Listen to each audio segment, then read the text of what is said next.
নবীজির জুতো মুবারক একজন ইহুদির বাচ্চা সন্তান নিয়ে বুকের মধ্যে লাগাই রাখতো। একটা দিন যখন নবীজির রহমাতুল লিল আলামিন খবর পেয়েছেন ও ছেলেটা অসুস্থ, নবীজি সবকিছুকে ফেলে ওই ছেলেকে দেখার জন্য চলে গিয়েছেন। সুবহানাল্লাহ।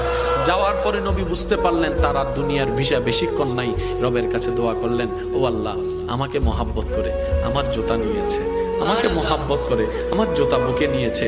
জগৎ যখন জানবে নবীর জুতা বুকে নিয়ে নেওয়ালা জাহান্নামে চলছে, জাহান্নামের আগুনে চলছে, আল্লাহ, এটা তো আমার ইজ্জতের ক্ষতি, এটা তো আমার ইজ্জতের ক্ষতি। তুমি না বলেছো ওয়ারাফানা লাকা যিকরাক, তুমি তো বলেছো ওয়ালা সাওফা ইউতিকা রাব্বুকা ফাতারদা, তুমি তো আমাকে বলেছো ওয়ামা আরসালনাকা ইল্লা রাহমাতাল লিল আলামিন। নবীজি যখন রবের কাছে ফরিয়াদ করলেন, রব দোয়া কবুল করলেন।